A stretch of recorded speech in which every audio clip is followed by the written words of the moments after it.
গাড়িতেই হয়েছিল। হ্যাঁ, গাড়িতে আমরা তো শুনিয়ে যাচ্ছি, এক গাড়ি করে যাচ্ছিলাম, আপনাকে যাবো এখানে। এবং দাদার একটু মন খারাপ ছিল যে আসলে চুপচাপ কোনো কথা নেই, আমার ডায়লগ নেই, আমি না পুরা জার্নিটা দেখতেছি। তখন আমি লাস্টে আমার মনে হলো ক্লাইম্যাক্সের সময়, তখন আমি বললাম যে দাদা দেখো এই জিল্লু মালদে আর এই জিল্লু ক্যারেক্টার আপনার এডিট তুমি বুঝতে পারবা তোমার কি দাঁড়াইছে, কারেক্ট?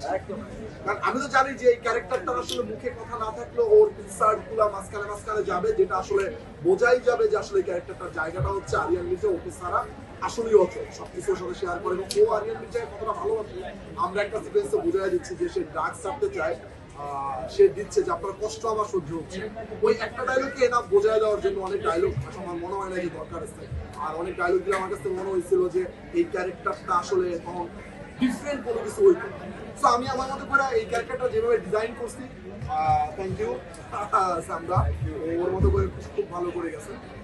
এইভাবেই আপনি জানতেন কিনা আসলে এই ডায়লগটা আসলে মানুষের মনে এইটা ডে ওয়ানে যখন আমার মাথায় আসে, আমি আর জিল্লু ভাই বসা ছিলাম, মানে আমাদের ক্রিয়েটিভ ডিরেক্টর যে জিল্লু ছিল আমরাই ছিল। তো হুট করে জিএ মাস্টার যখন গানটা পাঠায় আমাকে, বিশ্বাস, এটা আমার সিনেমার প্রথম করা গান। আমি ক্লাইম্যাক্স থেকে খুব ভাবতেছিলাম, বাংলাদেশে অনেক কিছু পর্যন্ত ক্লাইম্যাক্স হয় না, এটা আসলে শুনতেছিলাম যে ঠিকঠাক ক্লাইম্যাক্স হয় না। তো জিএ মাস্টারকে যখন আমি আমার ডিজাইন বোঝাই যে ওর ইনার ফিলিংস আমি গানে শুনতে চাই, তো আপনি এইভাবে আসলে গানটা লেখেন। জনে গানটা একটা গান হয় কি একবার দিল, একবারই তো আসলে আমরা লক করে ফেলি না, অনেকবার শুনি।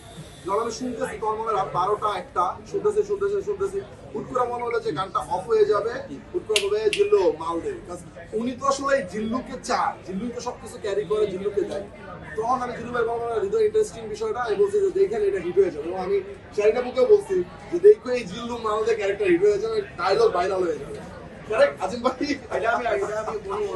এটা আমি খুব কনফিডেন্ট ছিলাম এই ক্যারেক্টারটা নিয়ে এবং এই ডায়লগ নিয়ে, এবং শুধু এইটা জিল্লু মাল দে, জিল্লু হেলিকপ্টার খবর দে লাস্ট পর্যন্ত। এবং লাস্টে যখন শাকিব ভাইয়ের যখন ফাঁসির রায় হয়, তো আমাদের যারা মানে আমরা কাজ করতেছিলাম তাড়াহুড়ার কারণে সবার ইনসার্ট নিচ্ছিল, আমার ইনসার্টটা ছেড়ে গেছে। আমি বলছি ওর ইনসার্টটা আমার লাগবে, কারেক্ট, যে ওর ইনসার্টটা আমার লাগবে, কারণ শাকিব খানের শ্যাডো, আরিয়ান মিলার শ্যাডো মনে আছে, দেন ইনসার্টটা নেই। কারণ আমি জানতাম যে এডিটে পরে ওকে এমনভাবে আসলে আমার হাতে করা হবে যেখানে আসলে ক্যারেক্টারটা অনেকটা না ভয়ঙ্কর ভাবে এই ক্যারেক্টারটা দাঁড়ায়, যেটা লাস্টে আমি দাদাকেও আশা দিয়েছি, দাদা তুমি আপনার এডিট আমার সাথে কথা বলো, কারেক্ট?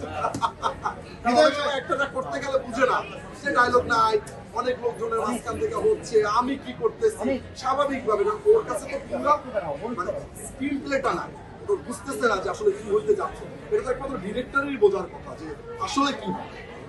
এই